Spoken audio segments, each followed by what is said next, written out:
Hey, what's up, everybody, and welcome to my 3 takeaways episode from the Katherine Ross interview that I just posted this past Monday. Like I said, that interview was so cool for me because I literally watched Katherine on video 5 times a week. Like, I was literally just watching her a couple hours ago. And so to be able to have her on my Zoom call and be the one interviewing her rather than having her on my computer and watching her interview somebody else was just kind of cool. But she gave some awesome advice in regards to kind of like your career journey and not having the imposter syndrome, which I'll touch on here in just a little bit. And she also gives some great kind of investing advice and great advice in regards to how to teach yourself kind of personal finance, because that's what she had to do herself. But make sure you guys go check out the episode. Make sure you're subscribing to the podcast. Make sure you like it or give it a 5-star rating and review if you like it. I don't want you to give it a rating and review if you don't like it, but make sure you share it with a friend or family member as well. Also, if you're looking to achieve or get closer to your fitness goals right now, make sure you go to nickcarrier.com/10-week programs, because my 10-week program has been going so well, and I've been so stoked. I've got an in-person group going on right now at the time of this recording. I've got an online group going at the time of this recording. I've got a handful of one-on-one clients that I'm bringing through the 10-week program, and people are just crushing it because of the principles that I have installed in the program. People are following through at a level that they've never followed through before. They're being more disciplined than they've ever been. They're more disciplined than they've ever been in their entire life. So if you feel like you need to be more disciplined, if you feel like you need some structure, if you feel like you need some motivation, this 10-week program is for you. I'll literally, if you're not here in Nashville and you don't want to do it in person, I literally do it with so many people online, and I love that version of it because I can sit down with you on a Zoom call one-on-one every single week and hold you accountable, and I'll send you your workouts for you to do on your own, whether it's at home or at a gym, whatever equipment you have available to you. I will tailor the workout to that, and I will tailor the workout to your specific goal. So if that sounds like something you want to be a part of, then go to nickcarrier.com/10-week programs. Again, nickcarrier.com/10-week programs. But for now, let's get right into my 3 takeaways with Katherine Ross. Takeaway number 1 is don't let the imposter syndrome hold you back. I mean, she talked about how in the beginning, when she started doing reporting on financing, she had a little bit of the imposter syndrome because her first job was in prison journalism, which I didn't even know existed until I talked to her. But then she essentially was in prison journalism, and a lot of the women coming out of prison, like one of the number of things they had to be taught or they had to deal with was how to deal with their personal finances, and none of them really knew how. And so she taught herself personal finance so that she could help these women out with their personal finances, and that's how she got into finance reporting. That's how she got to where she is today. And so I say that because she didn't go to school for finance, so she had to teach herself personal finance, and so that led her to kind of like this imposter syndrome kind of thing. And I kind of feel the similar way in regards to I didn't go to school for fitness. Like, I didn't have a kinesiology major. I majored in finance and insurance.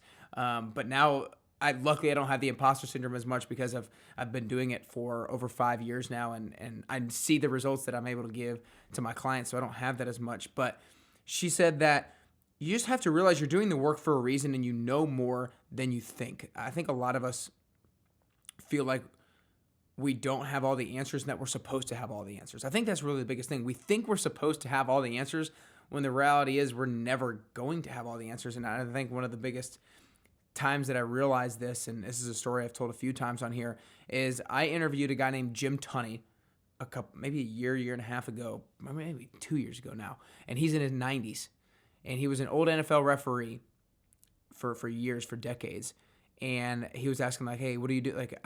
He was like, what do you do? And I was like, I'm in Nashville, I'm trying to figure it out right now, and he's like, I'm gonna stop you right there. I'm 92 or whatever he was, and I'm trying to figure it out. And I was like, whoa. That was really good. Like, everybody is trying to figure it out. You know more than you think you do. Takeaway number 2 is breathe. Like, it's literally breathe. And this was a huge takeaway for me in regards to how it's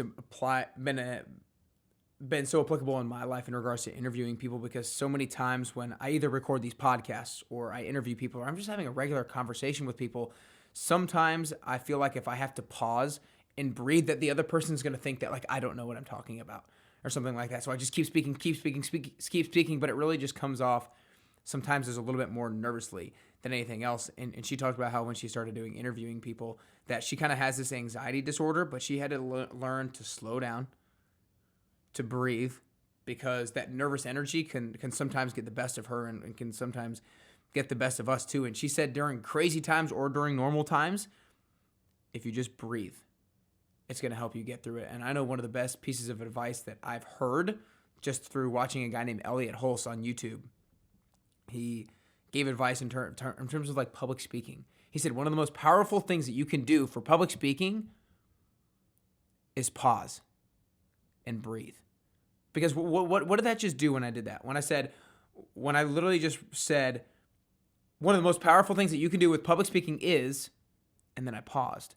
What did you do? You were on the edge of your seat. You were like, wait, what just happened? Right? So when you pause, you kind of gain the attention of the listener or whoever's in the room. And so I kind of do that sometimes in my fitness classes. Sometimes I'll say something and then I'll pause.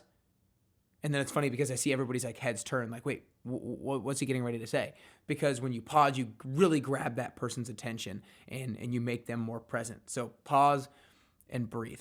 Takeaway number 3 is talk to your friends about money and investing. So I asked her, what are your top 3 investing tips for people, especially for young people?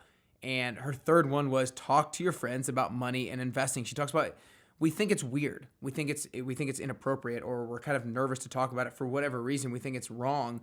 But she says that it's really important because a lot of times we're taking investing advice from somebody who is in the top 1% of income earners. Sometimes we're taking investing advice from our parents, from our grandparents, whoever. And a lot of times they're not the same age as us, or they don't have the same income level as us. And so sometimes we don't need to be taking the same advice, or we don't need to be doing the same things that they're doing. But if we're talking to our friends, we're saying like, how much money do you make? Maybe I should be making that much money. Maybe we have a similar job role, and maybe I should actually be asking for a raise as well. Or maybe they're investing in this, and that's maybe a good idea for me. Maybe that's kind of a good risky investment for me at such a young age. So I think it's really important to talk to your friends about money and investing. And I actually, if my brother and sister are listening to this, like literally after the podcast interview with Katherine, I talked to my brother and sister about, do you have any money goals like for the year of 2020? Because I was like, I think that it would benefit for me talking to them about it. I think it would benefit from them to talking about the three of us about it. And so I'd encourage you to, if you have a close group of friends or family members, talk to them about money and investing. So again, guys, my 3 takeaways. Number 1, don't let the imposter syndrome hold you back. Realize that you probably know more than you think, and everybody is figuring it out. Takeaway number 2 was breathe. Take a pause and breathe, because it doesn't come across as you don't know what you're doing. It actually comes across as more confident, and you're going to gain the attention of whoever you're talking to.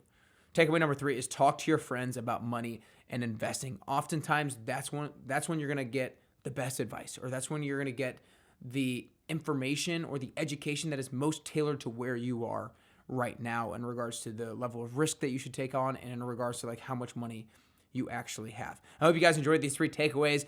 Make sure you go back and listen to the Katherine Ross interview if you have not yet already. If you're looking to be more disciplined, looking to get more motivated, looking to have more structure in your fitness routine, make sure you go check out nickcarrier.com/10-week programs. I promise you I will get you the results that you want to see. Let's apply these 3 takeaways and get closer and closer to your best you.